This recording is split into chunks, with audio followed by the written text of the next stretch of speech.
will find the path. The Buddha eye is the direct insight into all dharmas.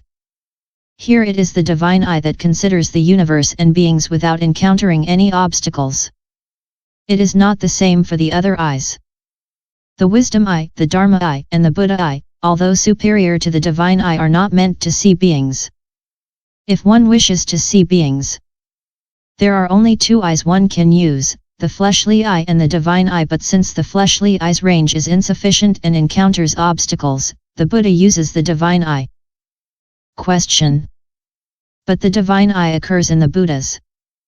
Why is it called divine eye and not Buddha eye? Answer 1. Because it often occurs among the gods.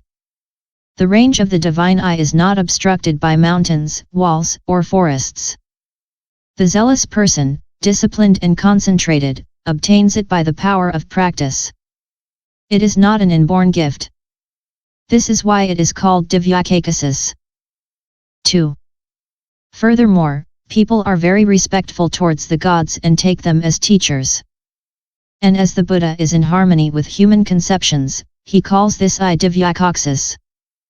3. Finally, there are three types of gods.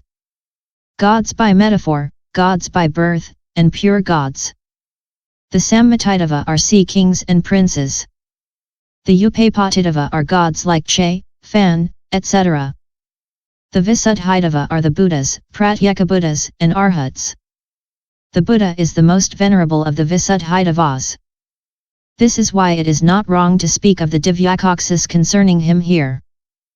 The Sutra says, with his divine eye he contemplates the entire universe. All the beings of this universe always seek happiness. Their minds become attached to the Atman, but in reality there is no Atman. Beings always are afraid of suffering, but they always suffer. They are like blind people who lose their way and fall into the ditch while seeking the right path. After all these considerations, the Buddha smiles with his whole body. Question. One smiles with one's mouth and sometimes with the eyes. Why does the Sutras say that the Buddha smiles with his whole body? Answer. The Buddha who has obtained mastery over the universe can make his whole body like the mouth or the eyes. Besides, we call smiling the dilatation of all the pores of the skin. When we smile with pleasure, all the pores dilate. Question. Why does the Buddha who is always so serious smile like this? Answer. When the great earth trembles, it is not without a reason or for a trivial reason. It is the same for the Buddha. He does not smile without rhyme or reason. He smiles with his whole body for a grave reason. What is this grave reason? 1. The Buddha is about to preach the prajnaparamita and innumerable beings will continue the Buddha's lineage. That is the grave reason. 2. Furthermore, the Buddha said, from lifetime to lifetime, I was once a tiny insect, a wretched thing, but little by little I accumulated the roots of good and I finally attained great wisdom. Today I am a Buddha. My miraculous power is immense. All these beings could themselves do as I have done. Why are their efforts in vain and why do they fall into the lower destinies? That is why the Buddha smiles. 3. Furthermore, small cause, large effects. Small condition, great results.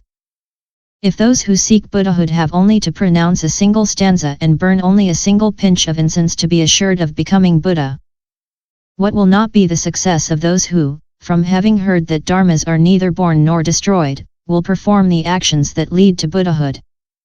That is why the Buddha smiles. 4. Furthermore, the prajnaparamita is essentially pure. Like space, it can be neither given nor received. The Buddha, who wants to convert all beings, resorts to various skillful means, such as rays and miraculous qualities, in order to soften their minds and cause them to have faith in the prajnaparamita. That is why he smiles and emits rays. Finally, a smile has all kinds of causes. One smiles out of joy or anger or timidity. One smiles at the sight of strange or ridiculous things. One smiles in the face of strange customs or extraordinary difficulties. Here it is a matter of an absolutely extraordinary difficulty. Dharmas are non-arisen, non-ceasing, absolutely empty, unpronounceable, unamiable, unspeakable, inexpressible.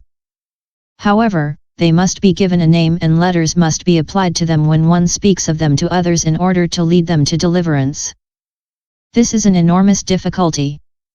Let us suppose that there is a fireplace 100 yojanas in length and that a man carrying dry grass enters this fireplace and crosses it without burning a single blade. That would be an exploit. In the same way, it is very difficult for the Buddha to take these dried grasses that are the 80,000 sayings of the Dharma and to enter with them into the true nature of the Dharmas without letting them be burned by the fire of attachment and to pass through this fire safely without stopping. That is why the Buddha smiles, and it is a result of these difficulties of every kind that the Buddha smiles with his whole body. Sutra. Wheels with 1,000 spokes imprinted on the soles of his feet shoot out 600 prabhede koti of rays. Sastra. Question. Why does he first emit light from his body? Answer. We have already answered this question by talking about the causes for the smile, but we will repeat it here. 1. By seeing the immense body of the Buddha emit great rays, some people are filled with pure faith and great veneration. They know that he is not an ordinary man. 2. Moreover, the Buddha wishes to manifest his wisdom. By means of the miracle of his rays, he first emits a bodily light, and beings know that if his bodily light appears, the rays of his wisdom will soon be emitted. 3. Finally, all beings are attached to sensory pleasure, and the first of the 5 sensory objects is form. Seeing the marvelous light of the Buddha, their mind becomes attached to it. They renounce their earlier pleasures. Their mind becomes detached little by little from sensory objects, and then wisdom can be preached to them. Question. Yet others, gods or men, are able to emit rays. How are they different from the Buddha who emits rays? Answer. The rays that gods and men are able to emit are limited. The sun and the moon illuminate only the 4 continents. But the rays emitted by the Buddha fill a Trisahasra Mahasahasra Lokadhatu, and, leaving this Trisahasra Mahasahasra Lokadhatu, they extend as far as the nadir.